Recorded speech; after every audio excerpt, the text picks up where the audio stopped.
Alhamdulillah, pada hari ini kita bertemu kembali belajar tentang ekonomi asing. Ya, jadi pada pertemuan yang lalu kita sudah membahas tentang persamaan dasar akuntansi. Yang kuncinya pada persamaan akuntansi adalah kita harus selalu mengingat bahwa aktiva itu atau aset itu selalu sama dengan kewajiban ditambah likuiditas. Untuk hari ini kita akan membahas tentang mekanisme debit dan kredit akun pada jurnal umum. Adapun kompetensi dasar yang akan kita capai yaitu adalah menganalisis siklus akuntansi perusahaan jasa dengan indikator menganalisis transaksi terhadap akun dan menjelaskan mekanisme debit kredit akun untuk digunakan di jurnal umum. Adapun tujuan pembelajaran kita hari ini yaitu adalah dengan setelah kita melakukan pembelajaran dengan menggunakan metode saintifik, maka anak-anakku sekalian bisa menganalisis siklus akuntansi perusahaan jasa. Jadi dengan bekerja sama, bekerja keras.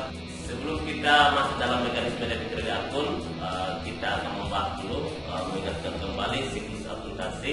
Setiap terjadi transaksi, maka siklus akuntansi itu dimulai dari jurnal, dilanjutkan buku besar, neraca saldo, kertas kerja, jurnal penyesuaian, sampai menghasilkan yang namanya laporan keuangan. Baik anak-anakku sekalian, sekarang kita masuk dalam aturan debit kredit akun. Kita mulai dari aktiva atau aset. Ketika aset bertambah, maka dia akan berada di sebelah debit. Selanjutnya pada saat aset berkurang, maka dia akan berada di sebelah kredit.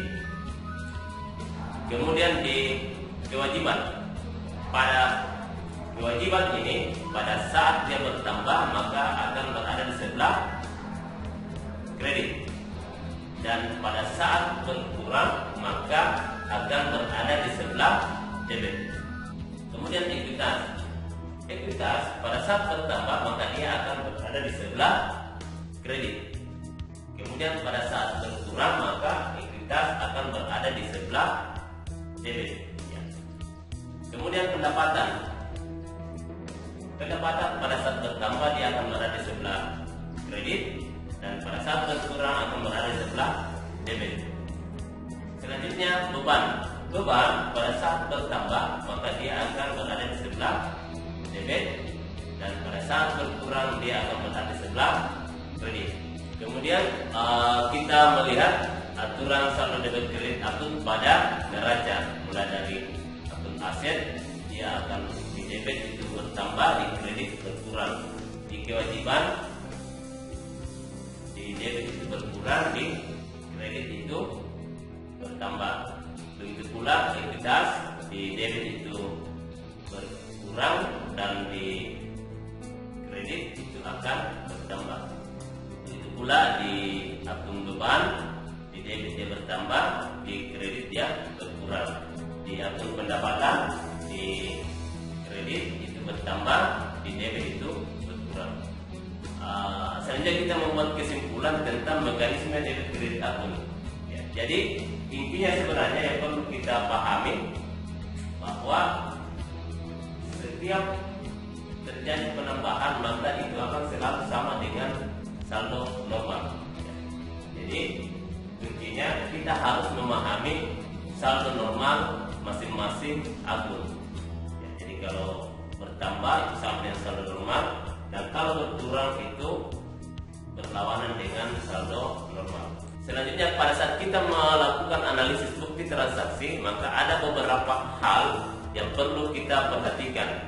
Yang pertama, tentukan pengaruh penambahan dan pengurangan baik aset, kewajiban, modal, pendapatan, dan beban. Kemudian yang kedua, tentukan akun apa saja yang dipengaruhi oleh transaksi tersebut. Lanjut yang ketiga itu tentukan posisi apakah dia di debit atau di kredit. Sedangkan yang keempat keempat adalah tentukan jumlah yang harus di debit atau di kredit. Sekarang kita lihat kolom jurnal umum. Itu kolom jurnal umum atau formulirnya terdiri dari tanggal, nama akun, referensi, serta debit dan kredit. Baik anak-anakku sekalian, sekarang kita masuk di contoh soal analisis transaksi keuangan. Analisis transaksi.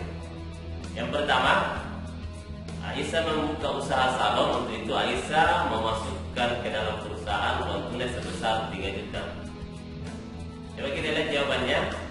Kas bertambah di sebelah debit sebesar 3 juta dan ekuitas bertambah juga di sebelah kredit sebesar 3 juta. Sekarang kita masuk di contoh yang kedua. Perusahaan membeli peralatan salon sebesar Rp700.000, dibayar Rp500.000, sisanya dibayar kemudian. Sehingga kita lihat jawabannya, peralatan salon bertambah sebesar Rp700.000 di debit, kas berkurang sebesar Rp500.000 di kredit, dan utang bertambah di sebelah kredit sebesar Rp200.000. Contoh berikutnya, yang ketiga adalah dibeli perlengkapan secara tunai sebesar Rp50.000. Kita coba lihat jawabannya. Ya, jadi perlengkapan salon bertambah di sebelah debit sebesar Rp50.000 dan kas di kredit berkurang sebesar Rp50.000. Selanjutnya kita akan melihat jurnal umum dari 3 contoh soal yang tadi. Di jurnal umum kita isi tanggal, nama akunnya, referensi masih kosong. Ini nanti diisi pada saat kita akan posting ke buku besar.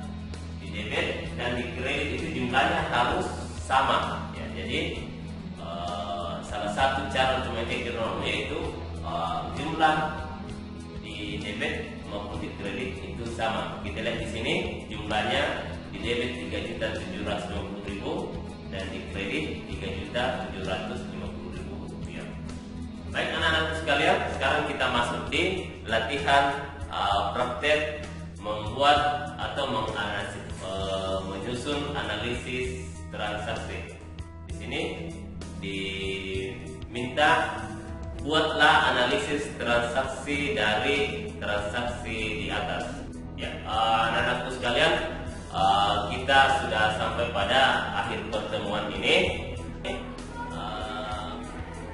Ananda Takbir akan memberikan refleksi terkait pelajaran hari ini. Silakan. Terima kasih untuk pelajaran hari ini, karena hari ini pelajaran yang Bapak kasihkan ke kami mudah kita pahami. Ya, itulah salah satu refleksi dalam pembelajaran kita hari ini. Jadi selain pembelajaran kita lebih mudah untuk dipahami, anak-anak sekalian, saya lihat hari ini lebih bersemangat.